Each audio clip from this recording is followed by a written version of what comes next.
RTP.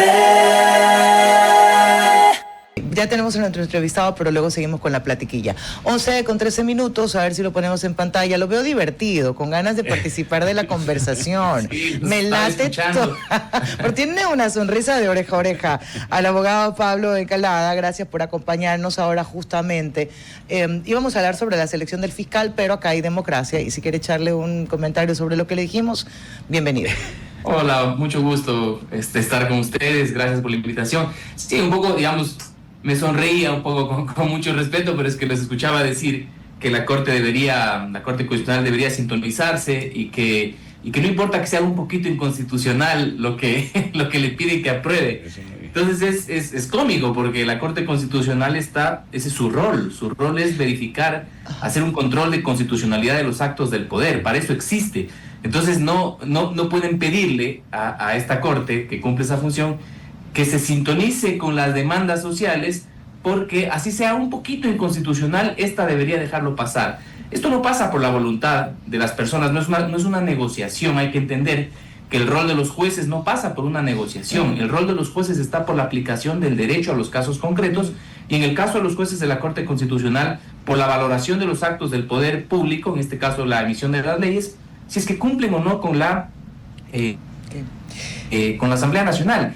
Y creo que algo que se le reclama a la Corte, como ayer decía el presidente, que son unas personas a quienes ni se las conoce, precisamente es la virtud de la Corte. Sí. Es gente que no tiene aspiraciones políticas, es gente que no quiere mostrar su rostro para venderse, sino es gente que está cumpliendo su trabajo tan técnico, tan profesional, que ni siquiera se los conoce. De hecho, que tampoco deberían, porque de ellos se pronuncian a través de sus sentencias y sus dictámenes. Ellos no pueden salir a hacer nada. Pablo, solamente una precisión de lo que hablábamos ahora justamente, y creo que es lo que usted escuchó. Estábamos resumiendo las explicaciones que da el gobierno. No significa que coincidamos con esas, sino las razones que dice el gobierno y el resto de análisis. Importante, María Fernanda. Sí. Gracias por Importante comentar. En buena hora que ustedes no coincidan con esa tesis del gobierno, porque eso es lo que pide el gobierno. Lo que pasa es que yo no puedo pedirle a alguien quien define la constitucionalidad hoy, decir no importa si no es tanto, y mañana qué va a significar esta Corte para el país. ¿Cuál es el estándar, al fin y al cabo? Sí, pues mañana también yo no voy a creer en lo que me dice, pero eso para otra plática lo prometemos. Pablo, selección de fiscal, 69 comisionados, ya están listos. Primero su lectura sobre la definición del formato en cómo se va a elegir a este fiscal. Bueno, aquí hay una discusión que incluso pasa por las preguntas que nos acaba de plantear el presidente de la República para la consulta popular, ¿no es cierto? Que hay esta discusión ya de varios años de si el mejor mecanismo para nombrar las autoridades, altas autoridades públicas, es el Consejo de Participación a través de un concurso, o cuál es la mejor. Yo creo que hay un consenso ahí. Yo estoy de acuerdo con el presidente en el sentido de que hay que eliminar el Consejo de Participación Ciudadana. Yo no confío en los procesos de selección, independientemente de quién esté.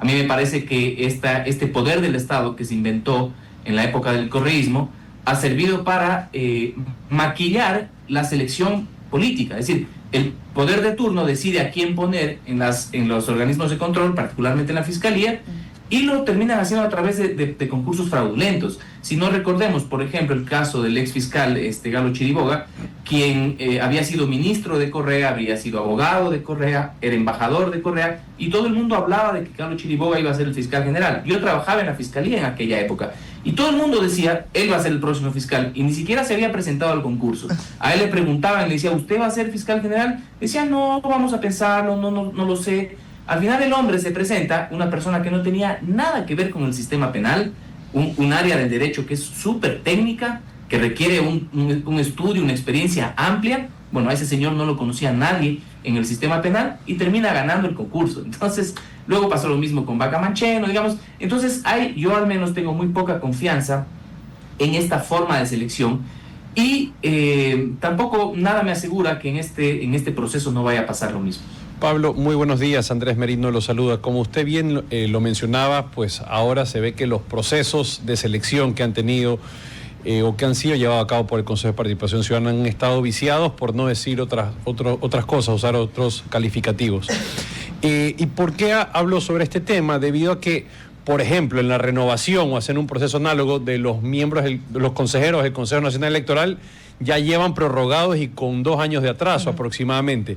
Esto es algo que se podría repetir también en el caso del concurso de selección del fiscal general, tomando en cuenta que esa consulta respecto a la eliminación del Consejo de Participación Ciudadana y Control Social llega a extinguirse. Claro, y el problema principal es que, otra vez, estamos hablando de quizás la segunda autoridad más importante del país. Yo creo que después del presidente de la República, la segunda autoridad es el fiscal general del Estado. Y entonces, cuando nos plantean esta pregunta a los ecuatorianos, si queremos que se elimine, es otra discusión, ¿cuál es el camino jurídico para la eliminación del Consejo de Participación? Ahí hay otra discusión jurídica que, digamos, habría que profundizar. Pero ya se está hablando de la eliminación. Y entonces a mí me preocupa mucho que el Consejo de Participación va a continuar con su proceso. Se sabe que, de acuerdo a los tiempos, hasta diciembre no tendríamos una autoridad electa de la Fiscalía. Y luego tenemos que en diciembre habría una consulta popular. Entonces, ¿cómo podría ser que una persona electa por una institución absolutamente deslegitimada, que incluso al último, digamos, podría incluso nombrar al fiscal general, pero en elecciones termina siendo eliminada del ordenamiento jurídico, con qué legitimidad puede llegar esa autoridad? Entonces yo sí creo que sobre este punto tienen que sentarse a conversar, ¿cierto? Hay que sentarse a conversar los actores políticos, no que salga una idea ya plasmada en una norma o en un proyecto, en una propuesta del Ejecutivo. Me parece que eso ha faltado por parte del presidente de la República y su equipo jurídico, que no ha habido un diálogo. No ha habido un llamado a conversar con los diferentes sectores para ver qué opinan, cómo pueden mejorar sus proyectos. Y entonces aquí yo sí tengo una preocupación que todavía no la estamos viendo, es qué va a pasar con ese concurso, qué va a pasar con esa designación, si a esa entidad que va a nombrar la vamos a desaparecer. Y ahí, Pablo, solo para entender de manera breve cuáles son los procesos y la metodología que se sigue. Entiendo que ya está conformado, se va a conformar la comisión calificadora que va a estar al frente de la elección y la calificación de los candidatos a fiscalía. ¿Cuáles serán las siguientes etapas? El proceso tal cual como está normado, tanto en la ley como en la Constitución, es que el concurso lo hace el Consejo de Participación, pero no son los vocales directamente, los consejeros, perdón, quienes directamente lo realizan, sino que lo hace una comisión ciudadana de selección nombrada para el efecto. Esto que acaba, digamos, en los últimos días, que acaba de terminarse la convocatoria, era para integrar la Comisión Ciudadana de Selección. Esta la integran 5 comisionados, que son estos que se presentan voluntariamente y que el Consejo de Participación los nombra, y es en donde ya puede haber un primer amarre. Es decir, ahí podría ser que ya ponen a los 5 más cercanos a quien quieren que gane, ¿no es cierto? Entonces aquí son 5 ciudadanos. Y aparte hay otros 5 que responden a los diferentes poderes del Estado: Ejecutivo, Legislativo, Poder Judicial, Poder Electoral y la función de transparencia, ¿no es cierto? Entonces, con estos 5 delegados, más los 5 comisionados, hay una comisión de 10 personas que realizan el proceso de selección del fiscal general. Luego, ellos hacen una convocatoria, se presentan los candidatos, ellos hacen una evaluación de las carpetas, se evalúa sobre 50 sobre 100, sobre 50 sobre 50,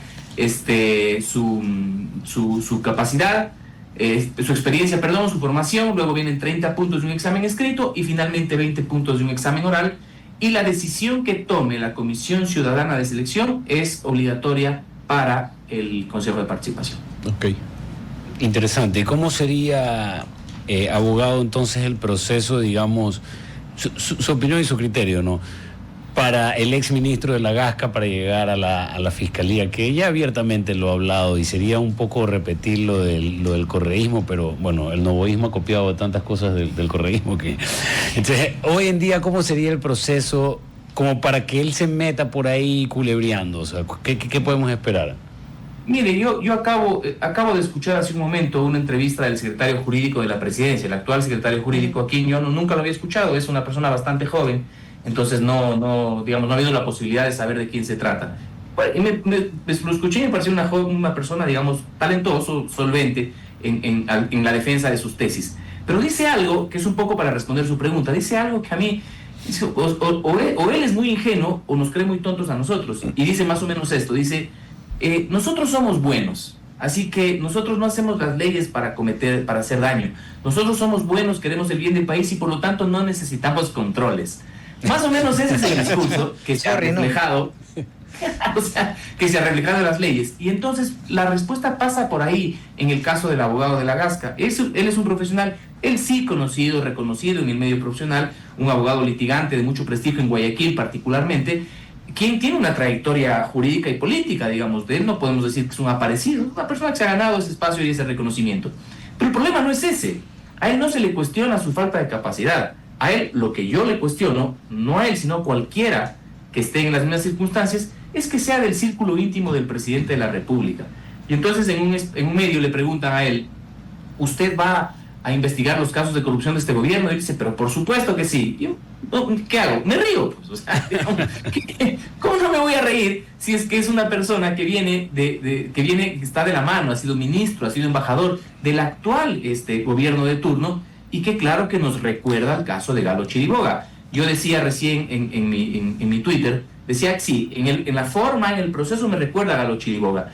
No me recuerda en lo personal, en lo particular, porque el señor Chiriboga era una persona que no tenía idea de derecho penal, incluso cuando salió del cargo creo que tampoco tuvo idea, y el señor de la Gasca es alguien que sí conoce, pero a quien sí me recuerda es en cambio a Gustavo Yalc. Porque Gustavo Yalc, que fue el presidente del Consejo de la Judicatura, era una persona con absoluto reconocimiento y prestigio en el medio. Digo yo, creo de las pocas personas más preparadas para presidir el Poder Judicial. Pero ¿cuál era su tacha?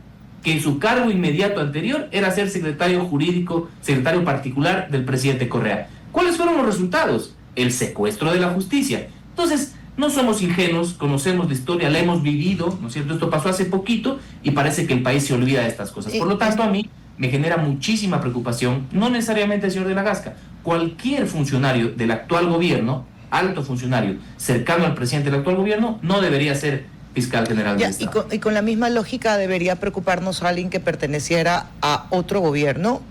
O sea, de repente alguien es súper, hiper, recontra revolucionario y quiere ser candidato a la fiscalía, uno diría, ¿sabes qué? No, porque seguro va a ir a atacar al gobierno. Bueno, yo entiendo esos temores, ¿no es cierto? Entiendo esos temores, pero para mí el principal problema siempre es el gobierno de turno, ¿no es cierto? Porque yo parto de una lógica básica de los principios democráticos, y es que al poder hay que controlar, ¿no es cierto? Al poder hay que controlarlo siempre. No importa que tú te consideres buenito, tocado por Dios, caíste del cielo, eres un santo, no importa, a todo el poder hay que controlarlo. Entonces, claro, si una persona que antes ha sido, digamos, o que ha sido simpatizante del correísmo, este momento ellos no son poder, entonces ahí es un poco más complicado. Pero lo que podríamos hacer es que, por ejemplo, una inhabilidad para todos aquellos que hayan sido altos funcionarios del actual gobierno o que sean afiliados a un partido político o que hayan participado en las últimas elecciones, alguna cosa así con la cual podamos nosotros depurar el concurso para que no lleguen políticos a la Fiscalía General, sino que lleguen personas técnicas, ¿no es cierto?, que puedan hacer un trabajo de manera independiente. ¿Sabe qué, Pablo? Yo entiendo la necesidad de poner límites, pero en este país donde los borran, o sea, aquí de verdad tú coges y con borrador puedes cambiar cualquier límite que se haya puesto, todo termina siendo justificado, yo tengo mis dudas. Pero más allá del personaje y del cuestionamiento, hay otros cuestionamientos que se hacen sobre este proceso, por ejemplo, el que no se ha abierto todo, que hay partes en las que solamente se conocerán por parte de que lo conocerán los comisionados y no el público en general. Bueno, este proceso debería ser lo más transparente posible. A mí me preocupa que los veedores, que ellos ya estaban designados desde hace algún tiempo, hay los veedores ciudadanos, pero son un montón, ese es un primer problema, 500 veedores. Entonces, 500 veedores, cuando hay tanta gente es muy difícil controlar una organización de este tipo, entonces ese es un primer problema. Luego muchos de ellos se han quejado que no tienen acceso a la información, entonces problemático también. Digo, ¿por qué no quedamos en unos 10, 20 veedores máximo, quizás los más que tengan mejor hoja de vida, quizás alguna forma de representatividad, alguien en quien la ciudadanía les tenga confianza, pero no lo que está pasando ahora? Entonces ellos empiezan a quejarse de la falta de acceso a la información y eso pues empieza a generar dudas. Lo otro que me empieza a generar dudas es que hay ahí un consejero, que es el consejero Albán, un consejero a quien ha mostrado cierta independencia, ¿no es cierto? Yo no lo he visto cercano a ningún partido político, ni tampoco lo he visto coqueteando con el gobierno. Entonces, él muestra cierta independencia y sucede que ADN le presenta un juicio político. Pues, ¿por qué justo ahora que se va a elegir al fiscal general? ¿Por qué justo a quien muestra algo de independencia. No es que sea un tipo opositor que esté en contra de las políticas del gobierno. Yo no lo conozco al consejero Albán, lo he visto en sus actuaciones públicas, en redes sociales, medios de comunicación, y es una persona que tiene una posición técnica, imparcial y distante de los poderes.